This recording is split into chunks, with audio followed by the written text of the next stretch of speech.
श्री सूत जी महाराज ऋषि मुनियों से कहते हैं, हे ऋषि मुनियों, भगवान भोलेनाथ इतने दयालु हैं कि जो मनुष्य अगर उनके लिए एक छोटा सा भी कार्य करता है, ज्यादा जप तप साधना यम नियम कुछ नहीं जानता, अगर मनुष्य बहुत भोला है और अगर एक लोटा जल भी महादेव को उसने अर्पण कर दिया निष्कपट भाव से, सरल भाव से, तो मेरे भोलेनाथ इतने सरल हैं कि उस जीव को अपना त्रिलोकी का धन दे देते हैं, कुबेर का खजाना उसे लौटा देते हैं।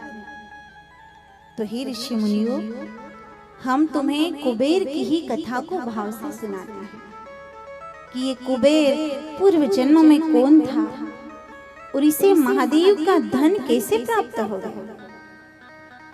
तो यहाँ पर श्री सूत जी महाराज कहने लगे, हे ऋषि मुनियों, एक बार एक यज्ञदत्त नाम के ब्राह्मण देवता निवास करते थे, जिनका विवाह हुआ, जिनकी पत्नी बहुत स्वप्न बुनती है और अपने स्वामी यज्ञदत्त से कहती है कि स्वामी, हमारा विवाह हुआ है, फिर कुछ समय के पश्चात, कुछ वर्षों के बाद हमारे घर संतान का जन्म होगा, पुत्र का जन्म होगा, पुत्र बड़ा होगा, हमारा नाम संसार में रोशन करेगा और फिर हमारे घर हम अपने पुत्र का विवाह करेंगे और फिर हमारी बहू आएगी, पुत्र वधू आएगी और जब वह आएगी तो हमें गरम गरम भोजन करवाएगी, हमें रोटी खिलाएगी।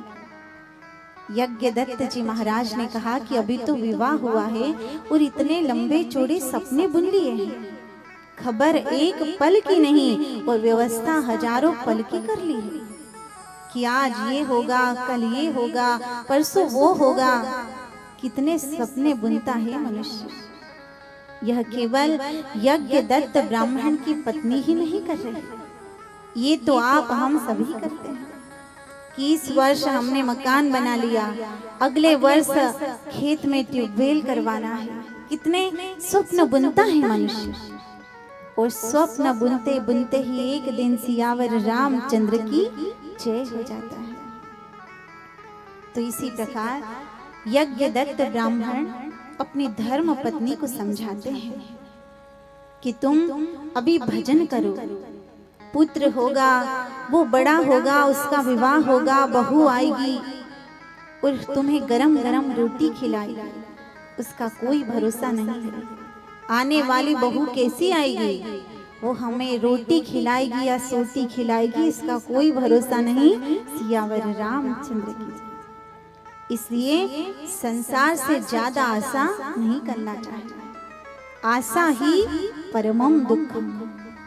जो मनुष्य संसार से निराश होकर रहता है कि मुझे संसार से कोई आशा नहीं, कोई अपेक्षा नहीं, जैसे हम विचार कर लें कि हम कहीं जाएंगे तो लोग हमें बहुत सम्मान देंगे, कहीं हम जाएंगे तो लोग हमें देखकर खड़े हो जाएंगे, बहुत स्वागत होगा, सत्कार होगा, और हमने मन में बहुत आस पाल ली और जब हम वहां गए और लोगों ने अगर हमें सम्मान नहीं दिया तो मनुष्य दुखी हो जाता है।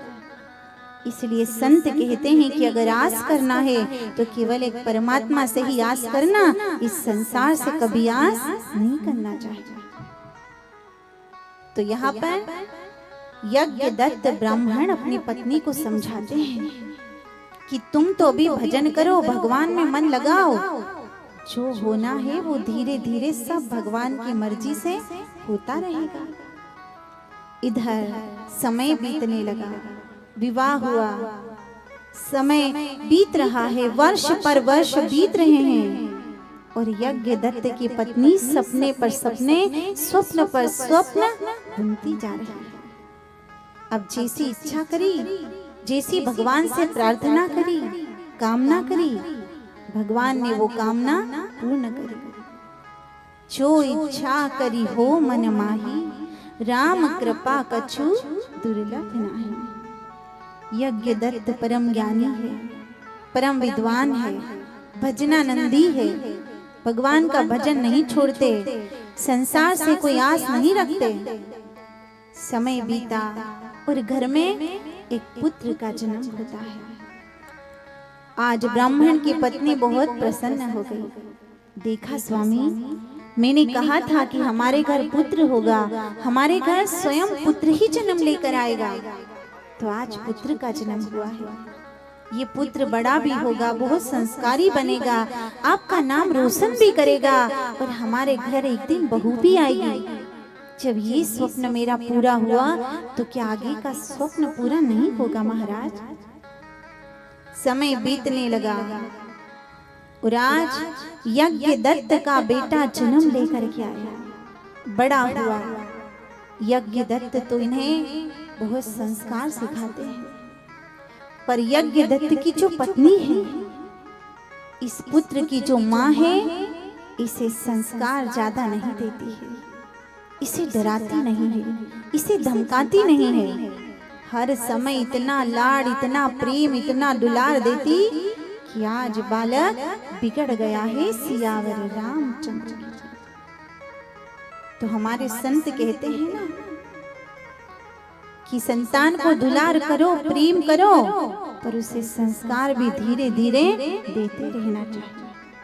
अगर प्रेम ही प्रेम करते रहे, उसे संस्कार नहीं दिया, कभी उसे डांट फटकार नहीं लगाई, तो मेरे भाई बहनों, बड़ा होकर अगर चाहोगे कि अब इसे सुधार ले, तो वो सुधरने वाला नहीं है।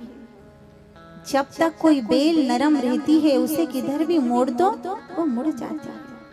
कड़क होने के बाद वो टूट जाएगी, पर मुड़ने वाली नहीं है। सियावर रामचंद्र।